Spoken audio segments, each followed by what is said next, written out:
Beef. Ribeye steak. A meaty diet. Beef.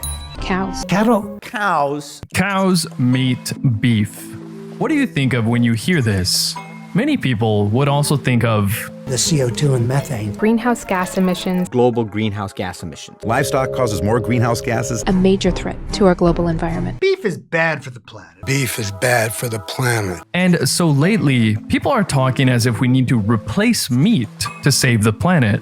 They're making meat with plants. Plant-based meat. Plant-based meat. Plant-based meat is Patty made from plants. Completely replace animals in the global food system. Do something great for the planet. But are cows really that bad? For this topic, I interviewed Professor of Animal Science and Air Quality Specialist Dr. Frank Mittlener. What's interesting is how this idea got started. 2006, the FAO published an important report which first brought the link between livestock farming and climate change to light. The 2006 report that essentially got the world to start blaming cows for our environmental problems was called Livestock's Long Shadow. And Dr. Mittlener was the person who debunked this report in 2010. Not only that, but the authors of that report actually agreed with him. They said his criticism was fair and that, honestly, he has a point.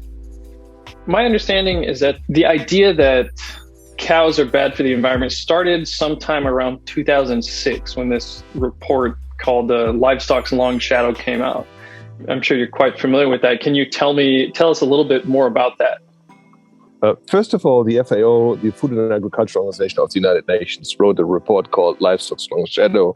Some aspects of the report were done very well, and some of them were done chop.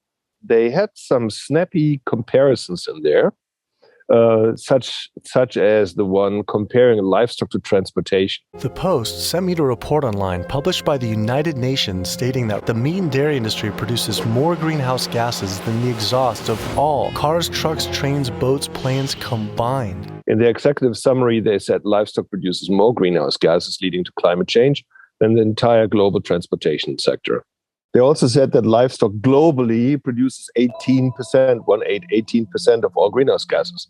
And so I sat together with my PhD students and we pondered upon it, wondering how in the world can that be? I mean, the numbers seemed high, the comparison seemed wrong.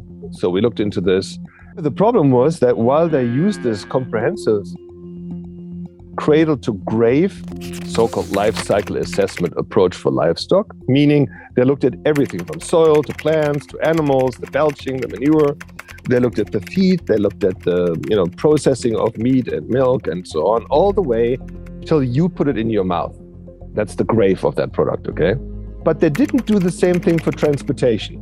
For transportation, they only looked into tailpipe emissions, not the production of cars and trucks and trains and planes and ships, all the steel, the plastic, the rubber, and so on that goes into making those things. Construction of roads and highways and airports and harbors and so on. None of that was assessed, but only tailpipe emissions. So for livestock, they looked into everything, the so-called life cycle assessment approach, and for transportation, they only looked at tailpipe emissions. That was a classical apples to oranges comparison, which I critiqued in a peer-reviewed publication, and the authors conceded. They agreed with my criticism and took that comparison back. But the horse had left the barn, and since then it's out, roaming freely, and everybody who has a beef with livestock is grabbing it. The meat and dairy industry, the livestock sector, the consumption of beef, cows, emissions, greenhouse gases. Even though the authors had long clarified that was probably not the right approach.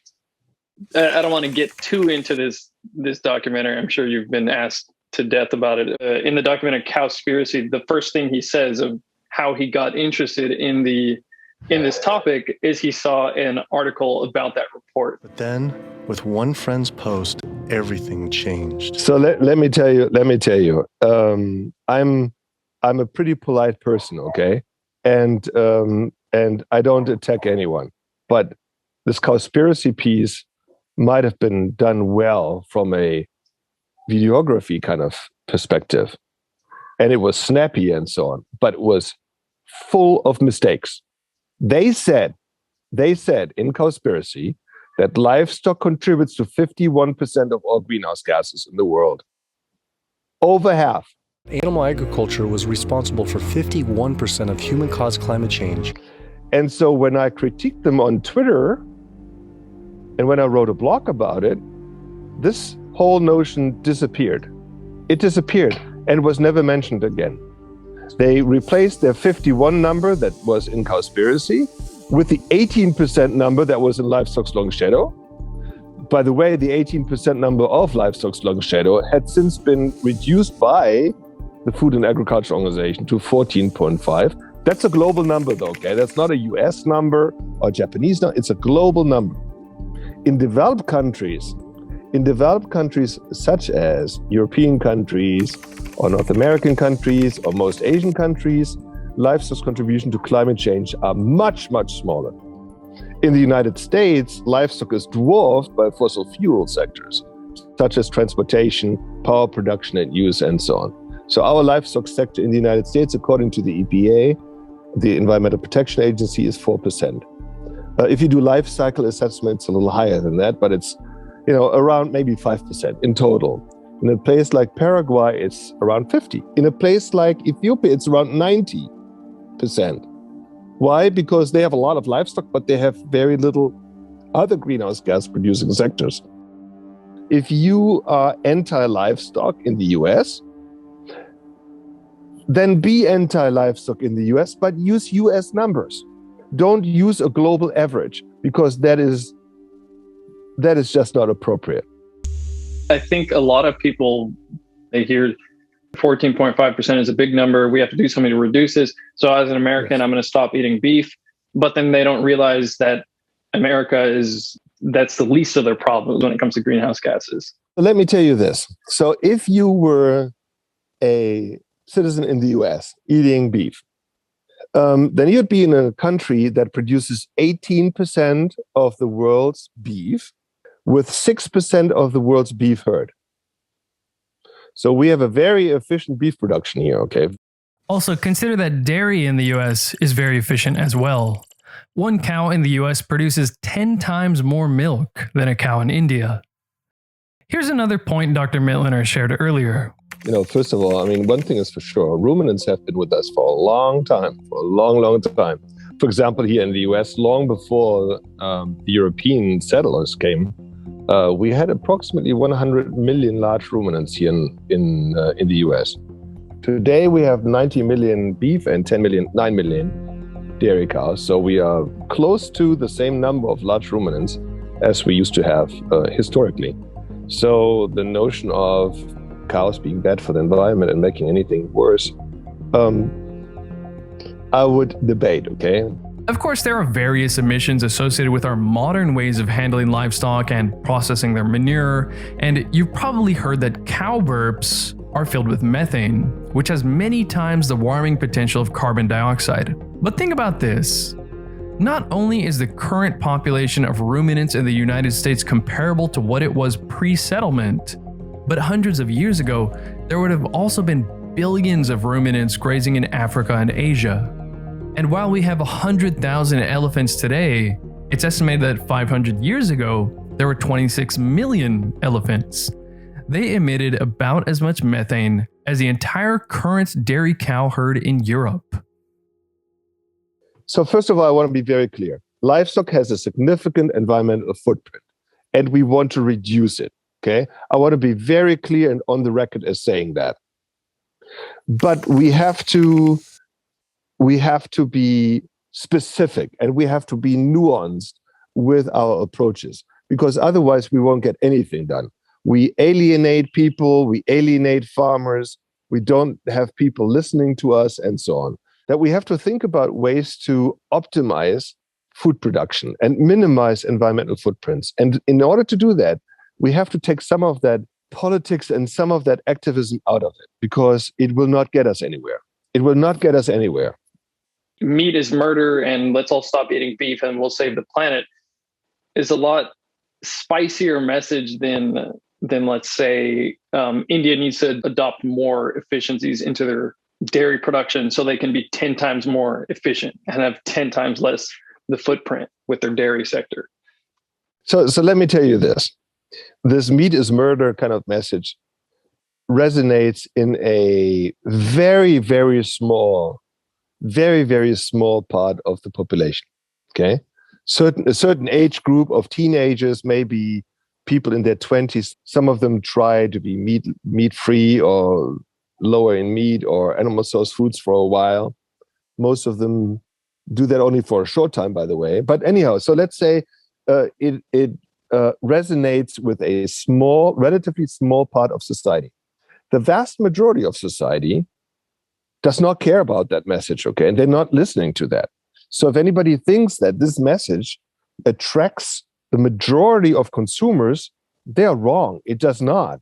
So for example, after 2 or 3 years of intensive promotion of plant-based alternatives to meat, like the Impossible and Beyond. Beyond Meat. Beyond Meat. Plant-based meat. A vegan option that... Impossible Burger. The plant-based meat. Beyond or Impossible Burger? Plant-based meat is The Beyond Burger. Impossible Whopper is Not a hamburger. This patty is actually all plant. Impossible Whopper with a patty made from plants. Only at Burger King. I mean, intensive advertisement and media reporting and so on. We are now at a point where anywhere between 0.3 to 0.5% of the total protein market is plant-based alternatives. Even though those things are growing in percentages, the base from which they are growing is so low that a 20% annual increase or so might sound great because 20% sounds like a lot, but the base is so low. The only consumer we care about is an omnivore, a meat consumer. That's because Impossible Foods wants to replace the estimated $1.4 trillion global animal meat industry. The super small percentage of people actually opting for plant-based alternative meats or proteins, alternative proteins, is I don't really think it's just, meat tastes better, so I'm going to eat meat, but it's maybe this more intuitive sense of like, what is that? I don't know what's in that. I don't know how that's created. I tried it. I met both Patrick Brown from Impossible, the CEO and president, and Ethan Brown, the one from Beyond. I met both. Ethan Brown in particular, I have a lot of respect for him. And he's very clear saying, look, we are producing an alternative. People like it or don't. So I have a lot of respect for that. The other one says, by 2035, we need to stop animal agriculture. A huge milestone toward our mission to completely replace animals in the global food system. And that is a message that he goes public with that is not jiving well with a lot of farmers. I mean people producing food, okay? Because they feel that these ultra-processed foods and their makers are overstepping it by making their business on the backs of our farmers. And I agree that that's inappropriate. I don't support that at all. They should just sell it, say, we have a new product. This is what it is. It tastes the way it does. Some people like it. Some people don't. Eat it or don't. That's it. But to say, livestock is the worst thing that has ever happened to our world. There's nothing in the world that's worse than livestock. And hence, we need to get rid of it. I mean, that's just baloney. And someone as educated as that person should stop doing it. We've been using animals since prehistoric times as our only technology for producing meat. The internet and the media is portraying it as a lot of people are believing in this idea that cows are bad for the environment. I don't know if that's the reality, especially because I don't live in the United States, and in Japan, nobody talks about this. I've never heard anyone say, I'm going to eat less meat to save the environment in Japan. What is the most intuitive example, your favorite example, that maybe there's more to the picture here? There's much more to the picture. First of all, the vast majority of people in our societies have a liking for animal source foods. Whether individual groups who are normally a minority like that or not, that's just a matter of fact, okay? And whether that will change in the future, I don't know. But what I can tell you is right now, that's the way it is. And so my job as a scientist who works in agriculture on environmental issues is to minimize these environmental footprints that these animal source foods generate. So beef and dairy and other livestock commodities do have an environmental footprint. My job is to minimize those, to work on mitigation, to reduce those impacts. And that includes the carbon footprint. It includes other criteria pollutants affecting water quality, air quality, and so on. So I'm not deflecting off the responsibility of livestock on environmental issues. That's the first point. What I find really important is that those animals that are critiqued the most, which are ruminants, which are cattle, like dairy and beef cattle, for example, have the ability to do something that's quite remarkable. Namely, they are ruminants, and that means they can ingest feed and convert it into meat or milk that nobody else can. Now take this. Of all agricultural land in the world, 2/3 of that agricultural land is what we call marginal, meaning you cannot grow crops there. The reason why you cannot grow crops there is because it's too rocky, it's too hilly, the soil is not good enough, or there's not enough water. Marginal land. 2/3 of all agricultural lands are marginal. The only food-producing land use for these 2/3 of all agricultural lands are ruminant livestock. Only they can make use of that land because they can eat grass. That grass is high in cellulose, and that cellulose they can digest and they can convert. Because they have microbes in their digestive tract that can make that conversion. The problem is these microbes that can make that miracle happen produce methane like you produce CO2 right now by breathing. They produce methane. And so 1/3 of all agricultural land in the world, that's the remaining 1/3, is the arable land. And that arable land is the land where we can grow crops. So particularly our ruminant livestock is really unique insofar that these animals upcycle non-human edible feed into highly digestible and highly nutritious animal source food, such as beef or dairy. When you say indigestible feed, what do you mean specifically? So there are certain feeds that humans can eat directly. So, for example, we can eat corn, we can eat soy, right? But we cannot eat grass, but ruminants can.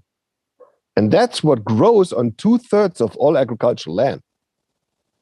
In the world, take this, in the world, 84% of all livestock feed across all species, 84% is non-human edible. 16% of all feed is human edible, but the vast majority of that goes into poultry and pigs because they are monogastric animals, similarly to humans, okay? The vast majority of what we feed to ruminant livestock throughout the world, the vast majority, well over 90%, is non-human edible. They are upcycling nutrients and they are making available feed that normally would be wasted. And I tell you why this is important. I just turned 50 recently, okay? When I was a little boy, we had 3 billion people in the world. Today, we have 7.6 billion people in the world. And by the time I'm an old man, we'll have 9.5 billion people in the world. Throughout my lifetime, human population will go from 3 to 9.5 billion people.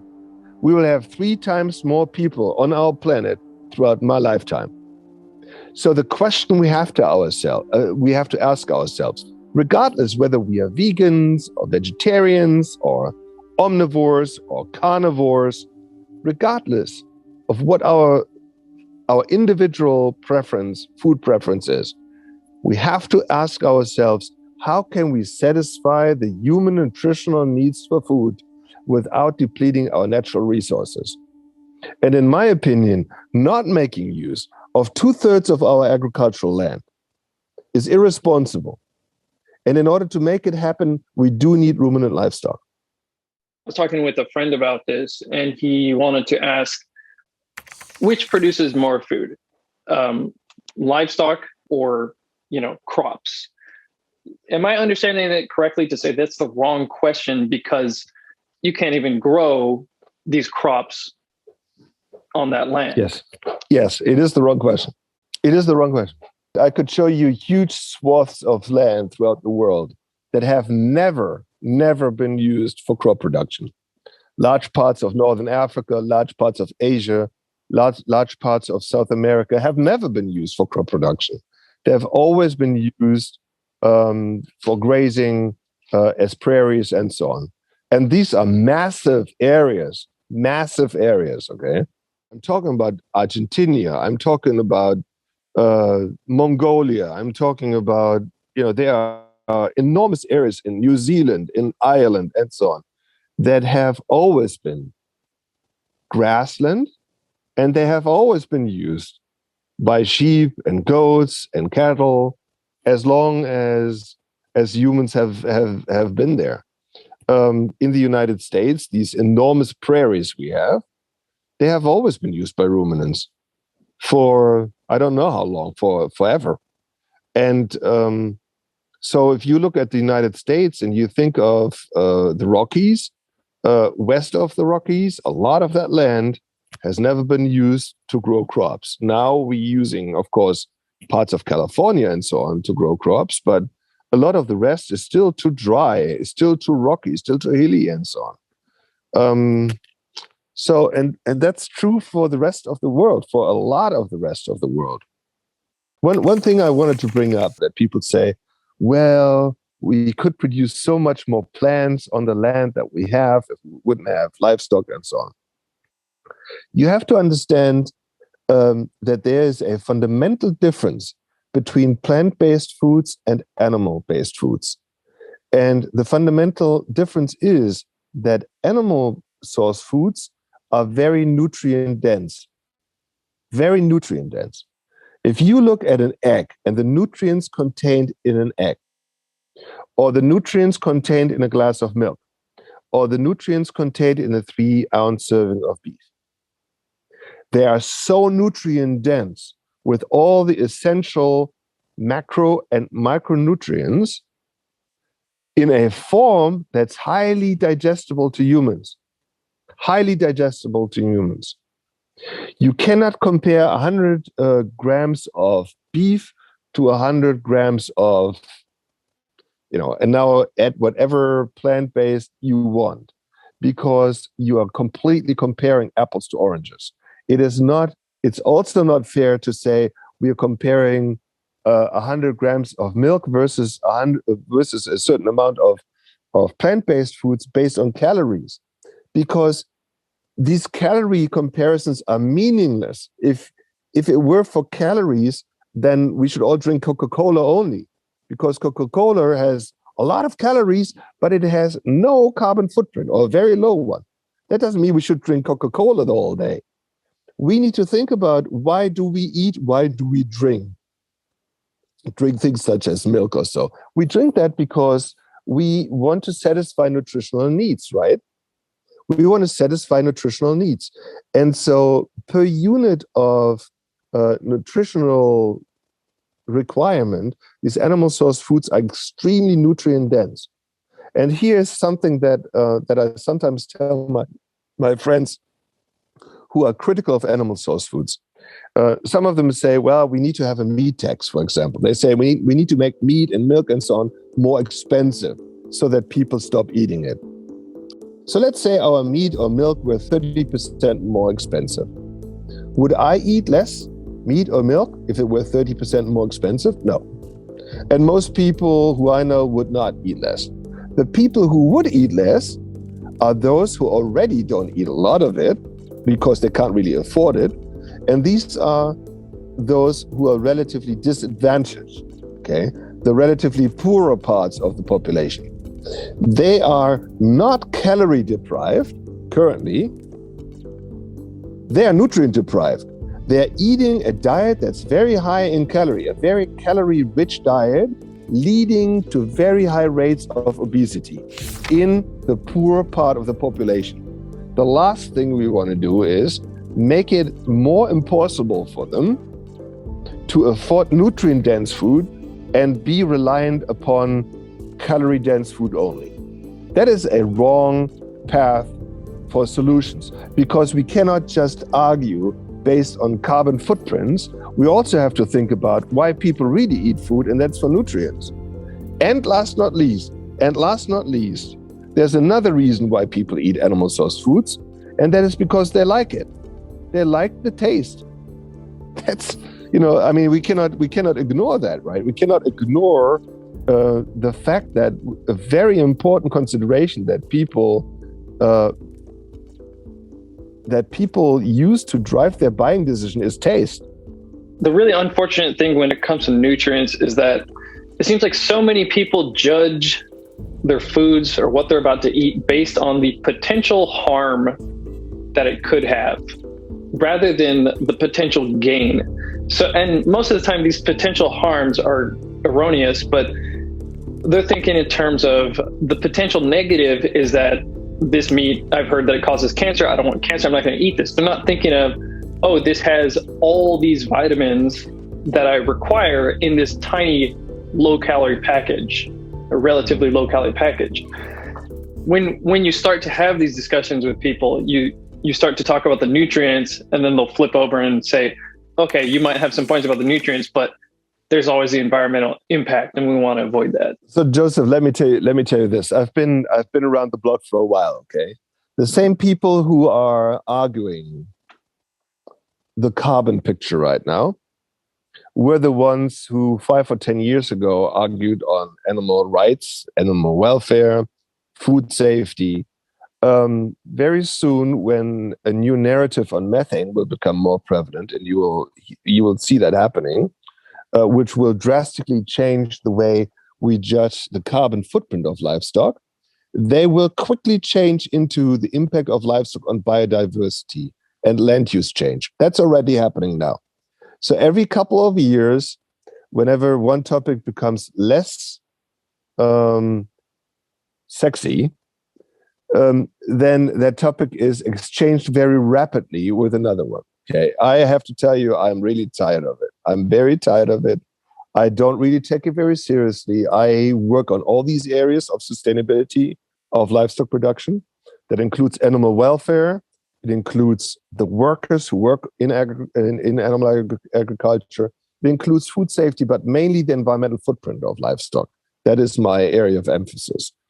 And I have seen these people who are not talking, but shouting along those lines, shout other things before. And so I don't take people who shout very seriously, okay? Somebody wants to discuss something with me, fine. If you ask me, and I know you do, otherwise you wouldn't call me, how I feel about this whole discussion around food and its environmental footprint and blah, blah, blah. I have to tell you, food is a very personal decision. What you eat is your personal decision, just like it is who you marry, if you marry, or who your partner is, or who you vote for, or what you drink, or and so on and so on. The list goes on and on. These are personal decisions in life, and nobody has the right to make these decisions for us. Okay, there are many deciding factors that decide over what I put into my body. There are many deciding factors.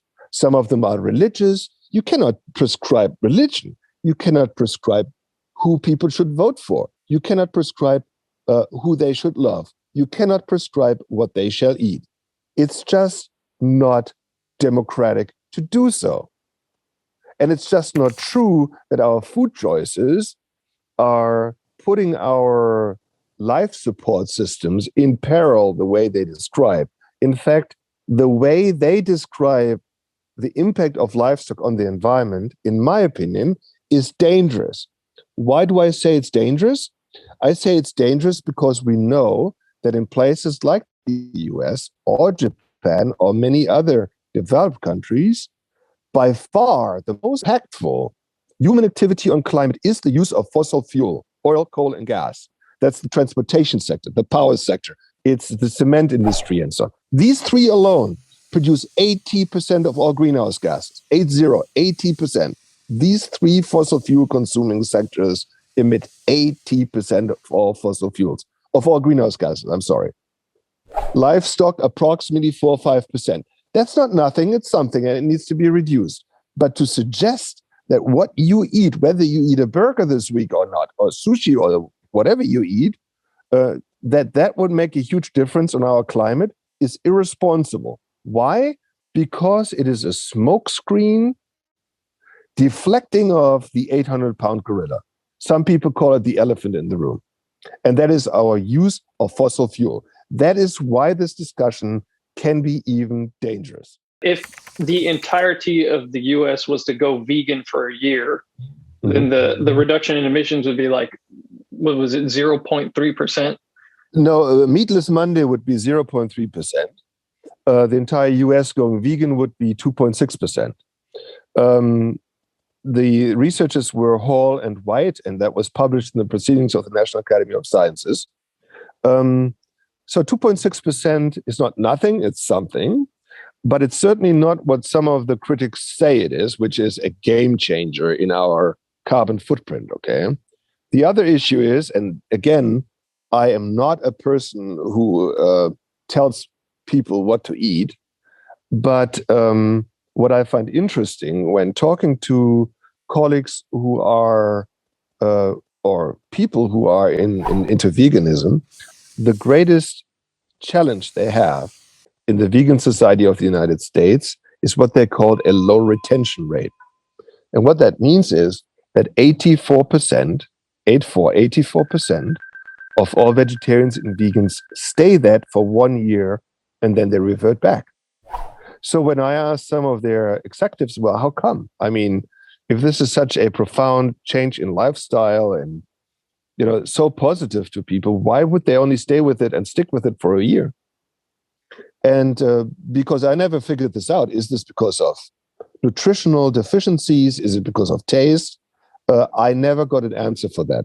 But the statistics is 84% of people who are vegetarians and vegans stay that way for 1 year and then they revert back. And most of them are in their 20s when doing that.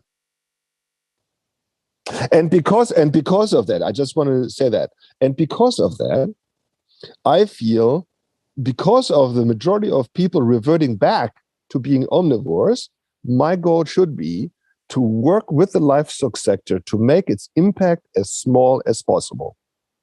That is why. Because for every one active vegan we have in the United States, there are 5 former ones.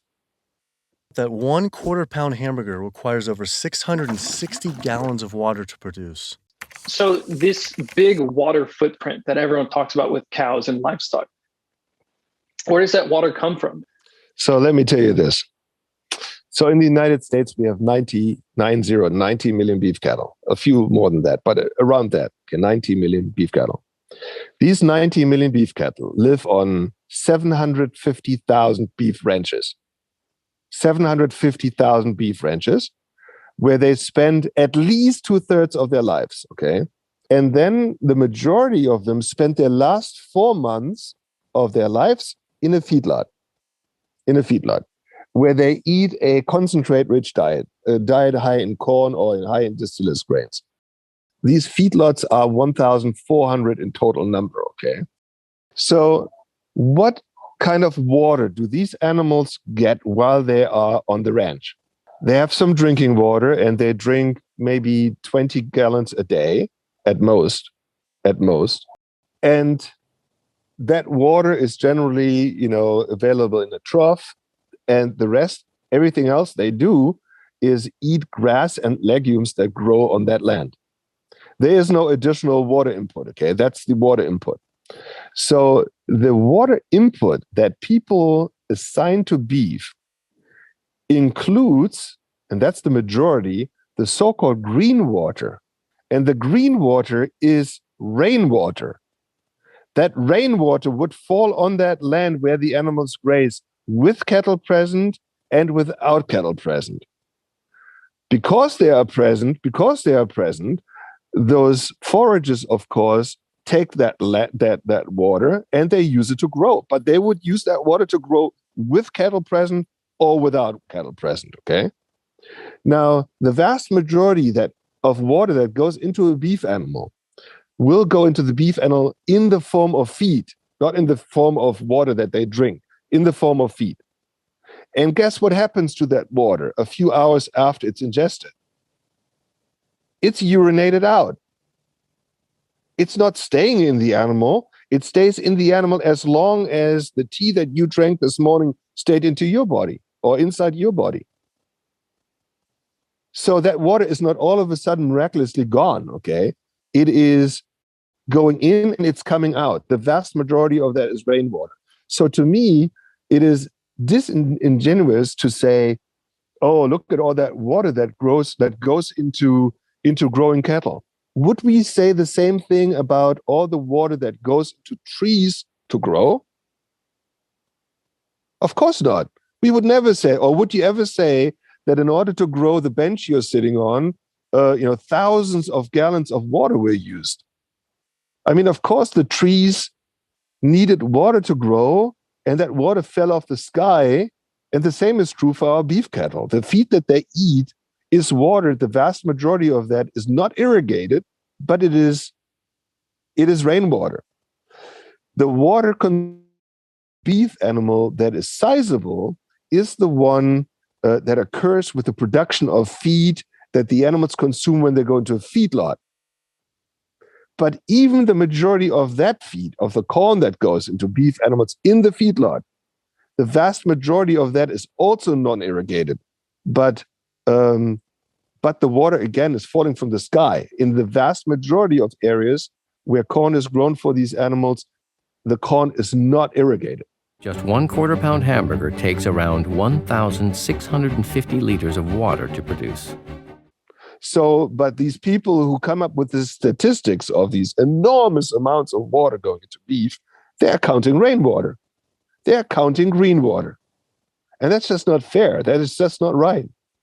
Any kind of life on Earth depends on water. The vast majority of that, thankfully, comes from up there. And for most activities in life, that's not considered anything because it's just part of a cycle of, man, I have a 5 and a 7-year-old. They learn the water cycle of, water condensating and building clouds, forming clouds. The clouds rain down water. The water goes through surface and then groundwater bodies, and then eventually some of that comes back up. And people don't understand that anymore. I don't know what to tell them.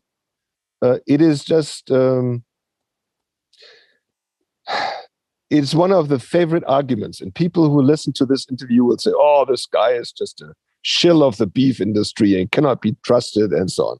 I already know that, okay? That's just for sure. And to those people saying that, I can tell you this one too, because this is important to me.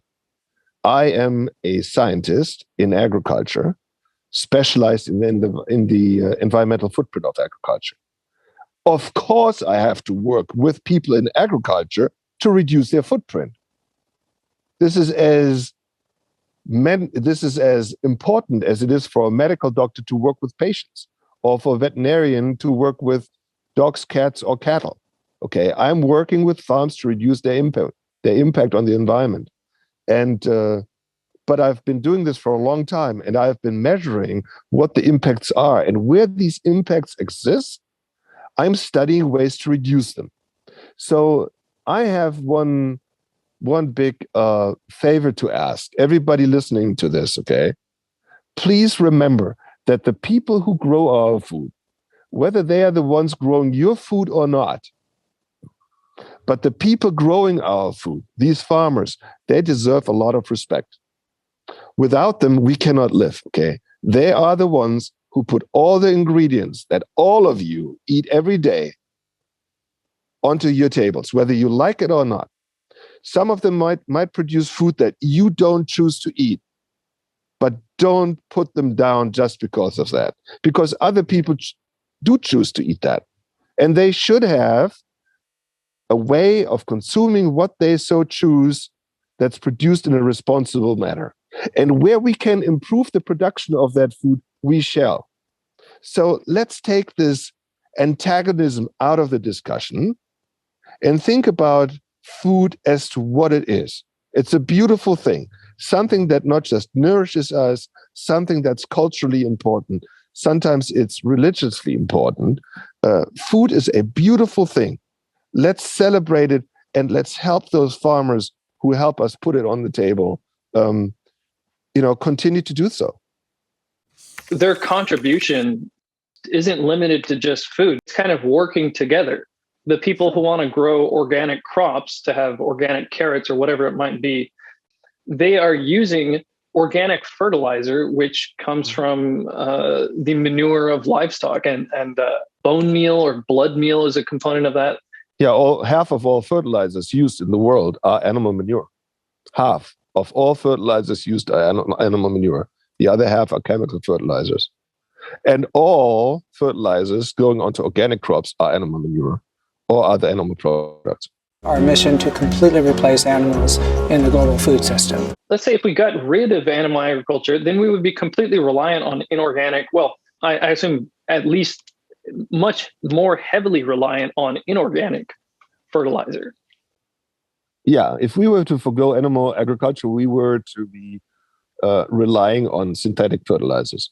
And they are very energy intensive to produce because they depend on Haber-Bosch, on this principle by which we pull nitrogen out of the air and convert it into nitrogen-containing chemical fertilizers. So absolutely, yeah. And that process you just mentioned, does that release greenhouse gases? Oh, yeah. It's hugely it's one of the most energy-intensive activities humans are involved in.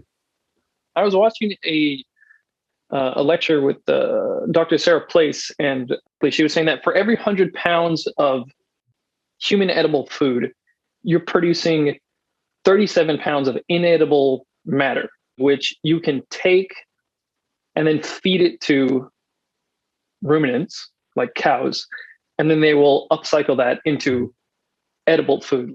Yeah, so the way this works is, so for example, I live in the Central Valley of California.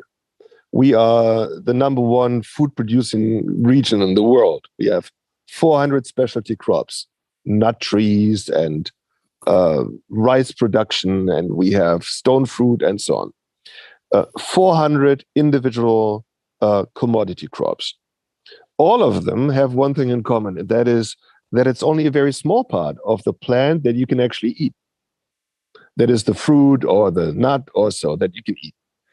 And a lot of this crop production consists of co-products and byproducts that humans cannot eat, but ruminants in particular can. So, for example, almond hulls, almond shells, cotton seeds from cotton production. There are all different kinds of fruits and vegetables that are off, that you can no longer feed to people because people would not eat it. They're too hard or too soft, or they don't look good. But livestock does eat them. There are bakery byproducts that are not perfect. People will not buy them anymore. Livestock can eat them. So in California, 20% of all crop byproducts and co-products, 20% make it into a ruminant digestive tract, are fed to ruminants because they can make use of it, and neither humans nor anybody else can. And so this is a very important recycling function that livestock has, that is particularly critical because human society is extremely wasteful. I'll give you a number. In the United States and throughout the entire developed world, 40% of all food is wasted. 40%. That's the most recent USDA number for food waste in the United States. In other developed countries like yours, in Japan, as well as all over Europe, the number is approximately 40% as well. And what blows me totally away, I have to say, that makes me speechless, the 40% number even holds true in parts of the developing world, in large parts of the developing world. So countries of Africa, but there for different reasons. In the developed world, so in the Americas and Europe and so on, food waste is largely produced by the consumers at the consumer level in restaurants, in our private kitchens and so on. In the developing world, in Africa, for example, it's called food losses because there the food is wasted at the farmer level mainly because they can't harvest on time because they don't have the right machinery or not enough gas or whatever, diesel, they can't process on time and so on. So the food losses in developing countries occur earlier on in the supply chain.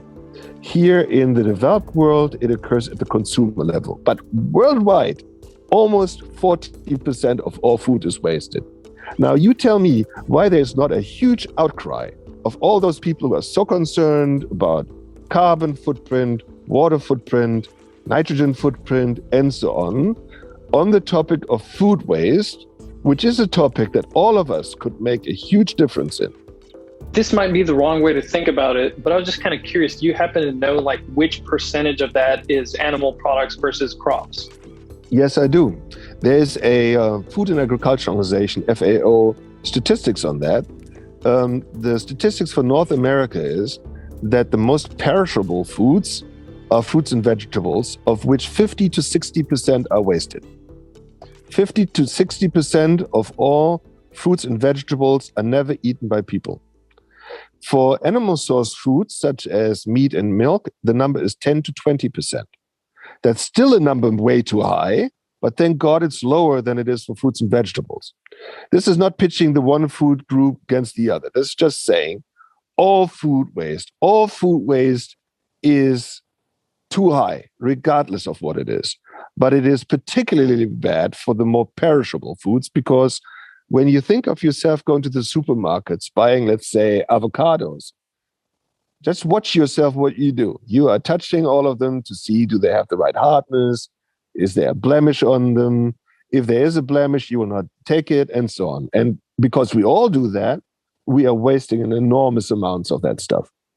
It's not going to the vast majority of that is not going to the homeless shelters because most homeless shelters are now concerned that if they were to eat something that no longer has that is really expired or close to, and somebody gets sick, that they get sued. They're not feeding that to people. Think about all the resources that go into 40% of all the food that we have in this country. That is just ending up, all that food is going to landfills, okay? That is absolutely unacceptable, in my opinion. Unacceptable. And Joseph, just my last statement on this, okay? Just my last statement on this. I told you earlier that if the entire US were to go vegan, we would reduce the carbon footprint by 2.6%, right? And now I just told you that the food waste in this country is 40%. There's certainly progress that we can make on the animal agricultural side. There's no question. And my whole research program is aimed at that. That's what I do for a living, okay? All the research I do is on reducing the impact animal agriculture has on the environment. But I also think it's very important that we as society keep in mind what the main issues are. The main issues on the environmental front are our use of fossil fuels. The main issues on our food side is the enormous food waste we generate. We are not using a vast majority of the food that we produce in this country and in the world. And we can do much better on all fronts. You can find Dr. Miltner on Twitter at GHGGuru, and you can find my Twitter, Instagram, and Facebook in the description. If you want to help me get more videos like this out, take a look at my Patreon.